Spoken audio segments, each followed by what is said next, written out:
নমস্কাৰ। আপোনালোকে কি ভাবে তিনি গগৈৰ যি এয়া মহামিলন, তিনি গগৈ মানে বুজি পাইছেনে? লুৰিণজ্যোতি গগৈ, অখিল গগৈ আৰু গৌৰৱ গগৈ। এই তিনি গগৈৰ মহামিলনে শাসনাধিষ্ঠ চৰকাৰখনক কি প্ৰভাৱ পেলাব পাৰিব? বিজেপিৰ দুৰ্গ ভাঙিবলৈ সক্ষম হ'বনে? লুৰিণজ্যোতি গগৈৰ যি জাতীয়তাবাদ, অখিল গগৈ ডাঙৰীয়াৰ আমি দেখা পাইছিলোঁ কৃষক মুক্তি সংগ্ৰাম সমিতি থাকোঁতে তেওঁৰ কি ভূমিকা আছিলে অসমবাসীৰ কাৰণে। আৰু লগতে আমি দেখা পাইছোঁ সদনৰ মজিয়াত গৌৰৱ গগৈ ডাঙৰীয়া কেনেকৈ চিঞৰি থাকে। বহুতে ক'ব বিচাৰে তেওঁৰ ইংৰাজী কোৱা, হিন্দী কোৱা বহুত ধুনীয়া।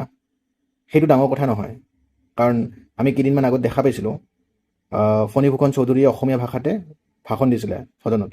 গতিকে ভাষাক লৈ কোনো কথা ক'বলগীয়া নাই, ভাষা কোনো মানে ডাঙৰ কথা নহয়। কিন্তু কথাটো হৈছে যে প্ৰাৰ্থীগৰাকীৰ ব্যক্তিত্ব, তেওঁৰ তাত থকা কোৱালিটিখিনি। গতিকে এই তিনি গগৈৰ মহামিলনে অসমৰ নিৰ্বাচনত কি প্ৰভাৱ পেলাব? নে এই নিৰ্বাচনী মিত্ৰতা অকল কাগজে কলমে সীমাবদ্ধ থাকিব? এই উক্ত বিষয়টোক লৈ অসম আদিত বাতৰি কাকতত মই লিখিছিলোঁ যোৱা দুদিন আগতে, আৰু তাত মই উল্লেখ কৰিছিলোঁ যে নিৰ্বাচনী প্ৰক্ৰিয়াত তিনি গগৈৰ মহামিলনে ডক্টৰ হিমন্ত বিশ্ব শৰ্মাৰ আগত কেনেকুৱা ধৰণৰ চেলেঞ্জ আনিব পাৰে, আৰু যদি চেলেঞ্জ আনে আমি নিৰ্বাচনী ফলাফলত কেনেকুৱা পৰিৱৰ্তন আৰু দেখিবলৈ পাম।